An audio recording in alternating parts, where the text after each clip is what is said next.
But definitely, you asked me, you know, How you got started? yeah, and that's what it was. I came down to his show, and the funny thing about it was when I got down there, and this is straight up. This ain't no BS. I ain't trying to come across like anything else.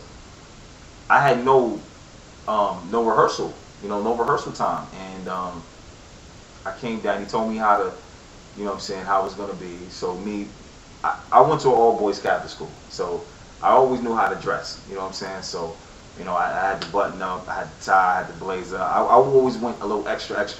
And I guess when I showed up, he was kind of like, "Oh, this nigga's on some, you the man." You know what I mean? And he, the show was my first show was at this place called the Mark Ballroom in Manhattan. And to be on another note, the cat that was throwing the event was this cat that I wound up, looking up to as well. He's a OG to me. He's from Marcy in Brooklyn.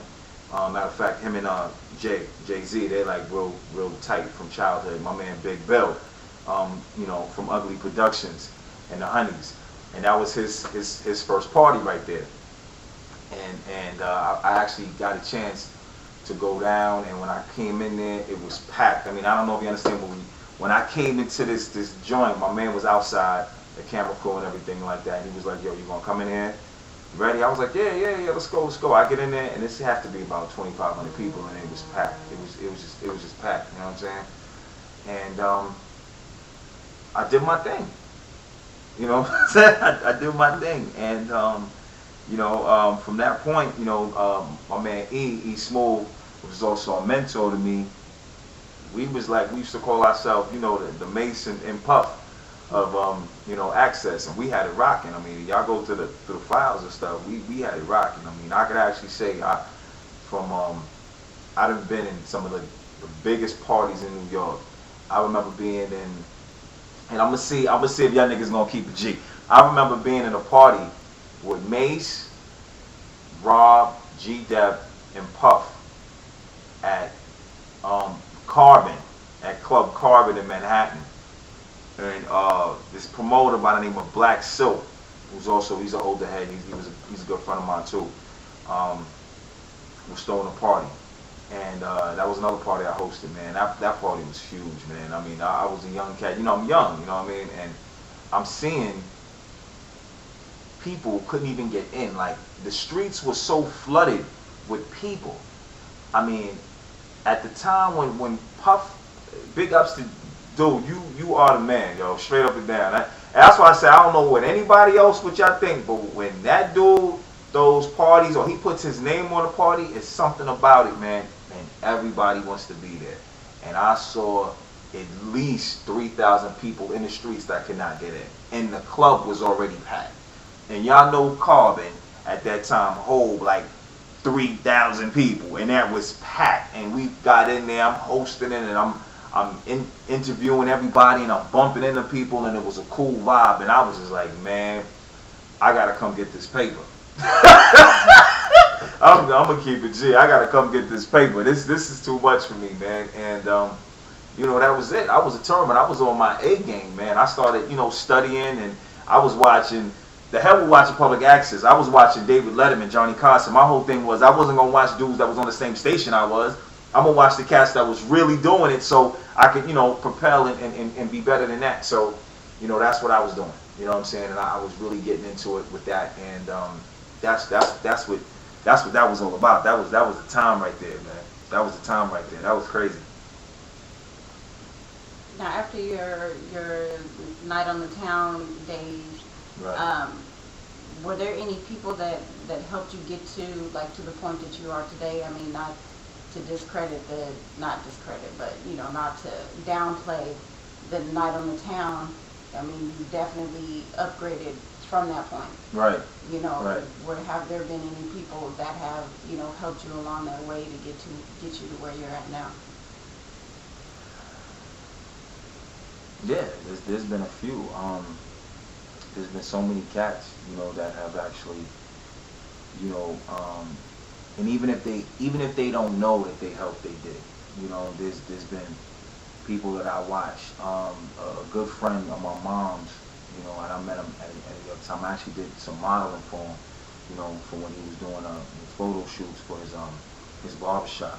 It was Kid Capri, Pookie, you know what I'm saying?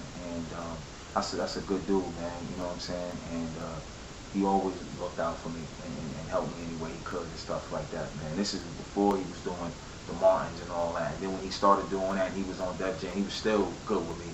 I remember the dude straight up and down gave me like 4 pairs of shoes and all that. And I wasn't even rocking those types, but he just gave them to me, you know what I'm saying? Just because he was like, you know, you trying to do your thing, man, and I respect that. So, I mean, you know, I'm cut from a different cloth, man. I always give big ups to the cats that open up the door and show me how to come in there and really maneuver and stuff like that, you know. So definitely, man, a lot of cats helped me progress and mold myself, and I always took constructive criticism.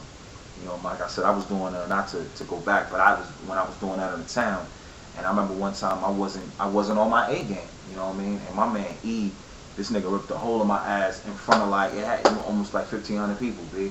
And I just said, I stood there, I was like, yes sir, you're right.